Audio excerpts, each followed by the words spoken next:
पौराणिक कथा के अनुसार भगवान विष्णु और माता लक्ष्मी के विवाह के समय की बात है।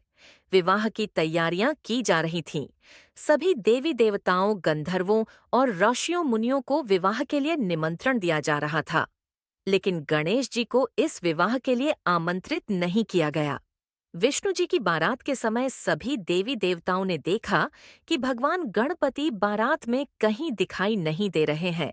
सबने जानना चाहा कि गणपति को विवाह का बुलावा नहीं दिया गया है या वो अपनी मर्जी से विवाह में नहीं आए हैं। देवताओं ने भगवान विष्णु से गणेश जी की अनुपस्थिति का कारण पूछा। भगवान विष्णु ने उत्तर दिया, भगवान शिव को न्योता दिया गया है। गणेश उनके साथ आना चाहें तो आ सकते हैं। साथ ही यह भी कहा कि गणेश बहुत अधिक भोजन करते हैं। ऐसे में किसी और के घर ले जाकर हम उनको पेट भर भोजन कैसे करवाएंगे। उनकी यह बात सुनकर एक देवता ने यह सुझाव दिया कि गणपति को बुला लेते हैं, लेकिन उनको विष्णु लोक की रक्षा में यही छोड़कर चले जाएंगे। इससे न बुलाने की चिंता भी खत्म हो जाएगी और उनके खाने की चिंता भी खत्म हो जाएगी। सबको यह उपाय पसंद आया। गणेश सभी देवताओं के कहने पर वहां रुक गए, लेकिन वो क्रोधित थे। तभी देवर्षि नारद वहां आए और उनसे बारात में न चलने का कारण पूछा। गणेश ने कारण बताया। साथ ही यह भी बताया कि वो भगवान विष्णु से गुस्सा है।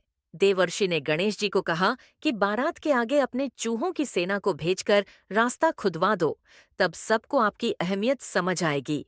चूहों की सेना ने गणपति की आज्ञा पाकर आगे से जमीन खोखली कर दी। भगवान विष्णु का रथ वहीं जमीन में धंस गया। बहुत कोशिश करने पर भी कोई भी देवता उस रथ को गड्ढे से न निकाल सके। देवर्षि ने देवताओं से कहा कि विघ्नहर्ता गणेश को क्रोधित करने के कारण ऐसा हुआ है, इसलिए अब उन्हें मनाना चाहिए। सभी देवता गणेश के पास पहुंचे और उनका पूजन किया। इसके बाद रथ गड्ढे से निकला, लेकिन उसके पहिए टूट गए थे। फिर से देवता सोच में पड़ गए कि अब क्या करें। पास के खेत से खाती को बुलाया गया। खाती ने गणेश जी की वंदना कर पहिए ठीक कर दिए, जिसके बाद सभी देवी देवताओं को विघ्नहर्ता गणेश को सर्वप्रथम पूजने का महत्व समझ में आया। उसके बाद विवाह विघ्नों के बिना संपूर्ण हुआ था।